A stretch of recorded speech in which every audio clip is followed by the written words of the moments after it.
All right, Flames versus Jets playoff series preview. Thanks for joining me today.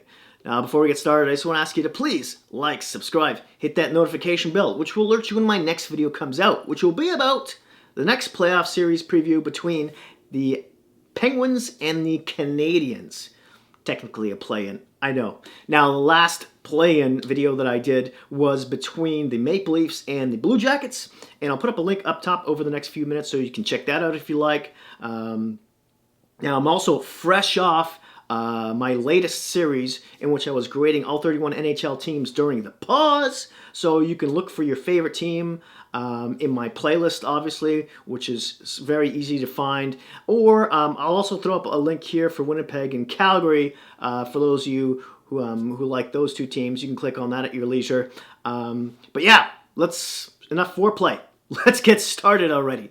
Now, these two teams, the Winnipeg and Calgary, faced each other only once during the regular season, surprisingly so, and that was in dramatic fashion during the Heritage Classic in Regina, Saskatchewan, in which Winnipeg won that game 2-1 in overtime.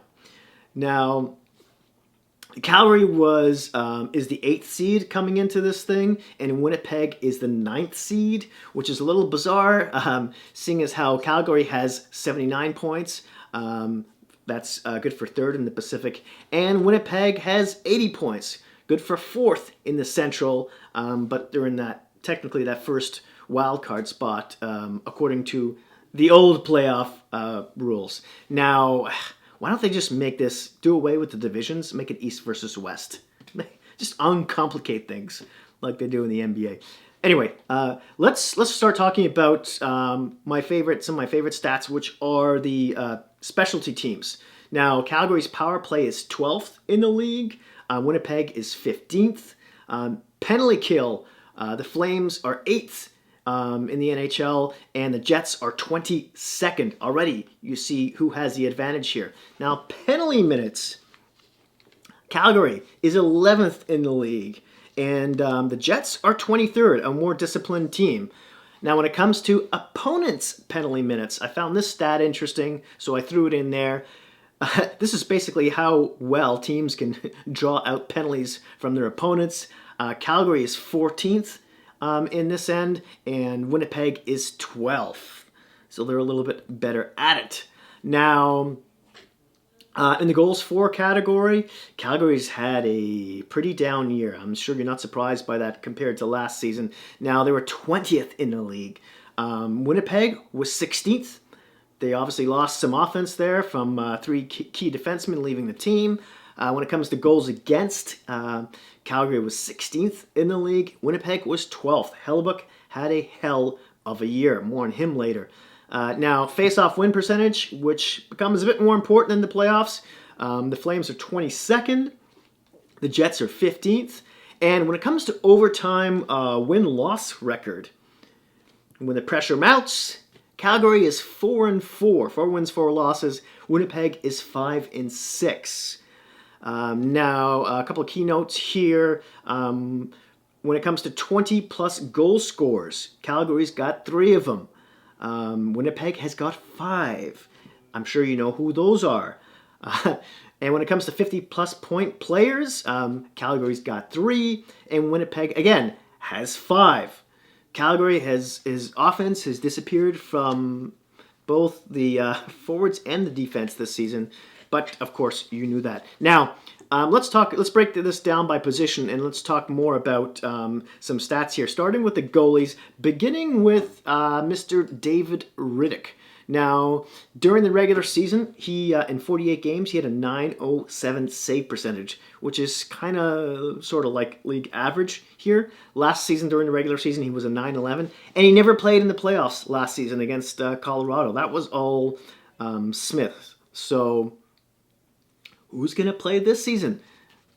Because he has no playoff experience, so we don't know how he'd react. So might they just start Talbot?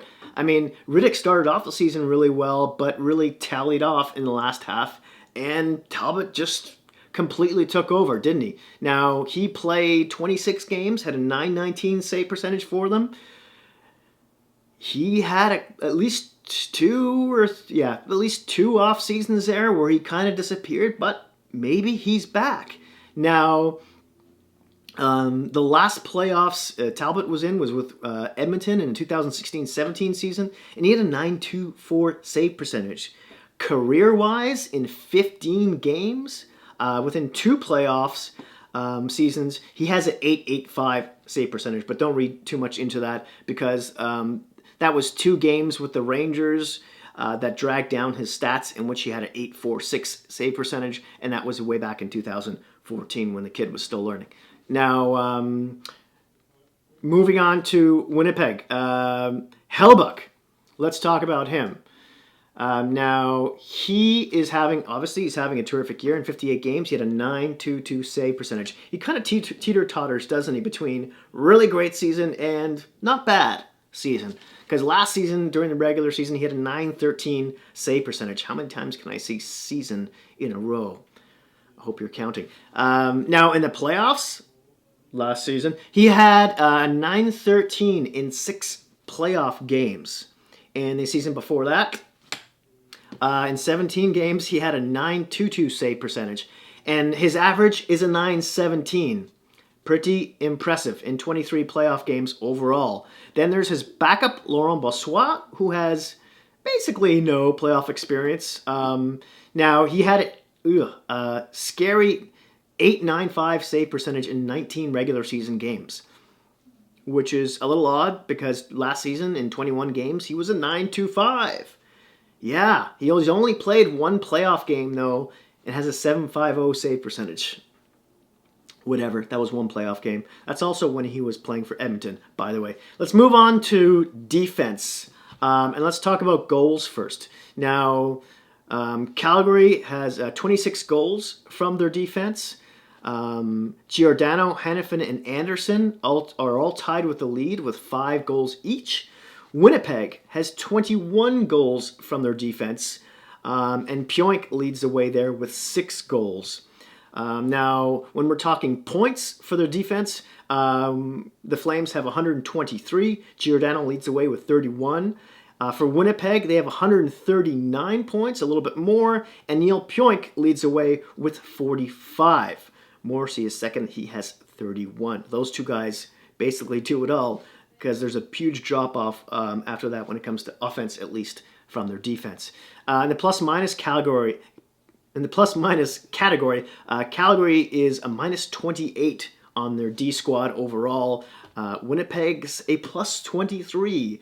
Vast difference there, huh? They've got at least a lot of good defensive D depth-wise on that team as well, for the Jets, I mean. Now, the best plus-minus player on Calgary's defense is TJ Brody, who's a plus 7. The next best is Giordano, who's a plus 2. And then every other defenseman after that is in the minus category. That's even more impressive for Brody because he also plays on the first and sometimes second penalty kill unit. Yeah, wow. Now, and he plays left and right defense. I think after Gustafsson got there from, is it Chicago? I think he stuck to the left side, and which suits him a little bit better, obviously. But, he played beside Giordano a lot as well. Now, for Winnipeg, their best plus-minus player was Nathan Beaulieu, who was a plus 15. He also happened to be on the first penalty kill unit. This is impressive not only for that, but because, like 2 seasons ago in Buffalo, he was a minus 19. Ouch. Now, the worst plus-minus player on Calgary is Noah Hanifin, who's a minus 12 on their defense. For Winnipeg on their D, it's a tie between Kulikov, who also plays on the second PK, and Dahlstrom, who is they're both a minus 4. Let's move on to offense, or their forwards, excuse me. The total goals for the Calgary forwards is 178. Lindholm leads the way with 29 of those. For Winnipeg, it's 192. Math. 14 goals more. Kyle Connor leads the way for Winnipeg with 38 goals. Point-wise, the forwards for Calgary have 412. Kachuk leads the way with 61. Goudreau is right behind him with 58. For Winnipeg, they have 452. That's, like 40 points more. Connor and Scheifele are tied for the lead on the team with 73 points.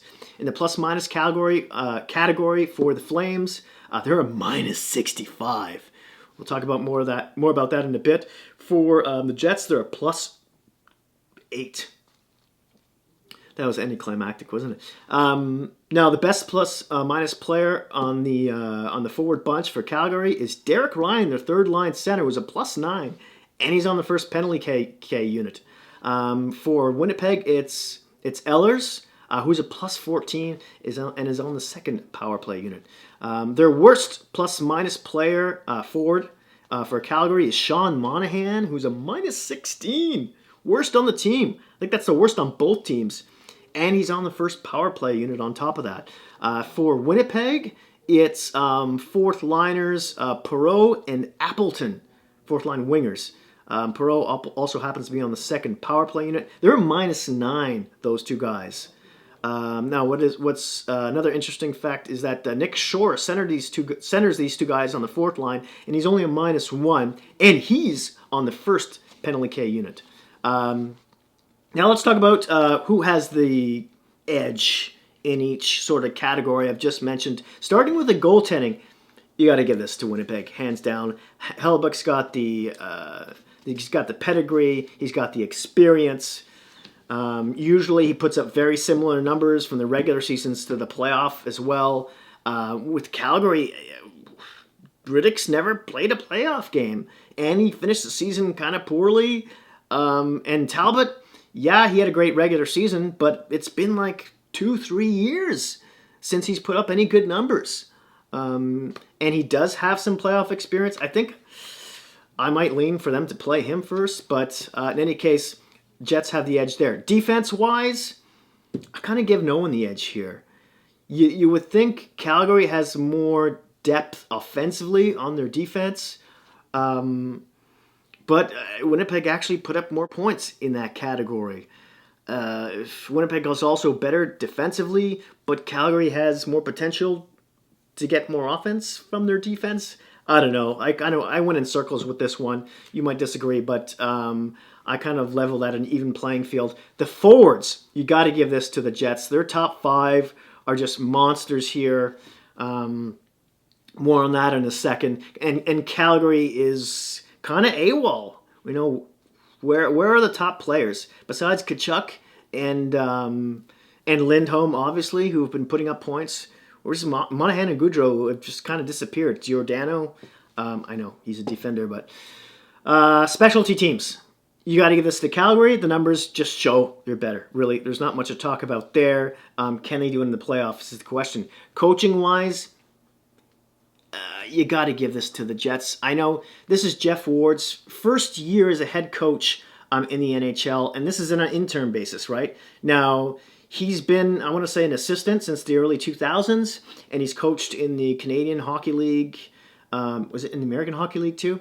Anyways, for like 14 additional years. So he's been around for quite a while, but Maurice has been around the NHL as a head coach for quite some time now. He's got many more playoff games under his belt. Ward has not. So, yeah, Jets definitely get the edge here. But I'm very curious to see how Ward does. That doesn't mean that he can't push this team's buttons more effectively than his predecessors. Now, keys to the series, starting with Calgary. First up, their specialty teams. Now, there are not going to be many penalties called. It's the playoffs, obviously. But they've got to take advantage of this. Next, Monahan and Goudreau have to, put on their party hats, put on their mean faces, and get to work there in the playoffs. Because last year, they didn't really do much, and it carried into the season, didn't it? And that kind of goes for the whole team. There has to be more playoff tenacity and fight back. No hanging your heads when you're going down a goal, or 2 even. Now, also the forwards need to start helping out their defensemen and goalies when it comes to playing defense and back checking. It's really been a bit of a weakness for this team for some reason this season.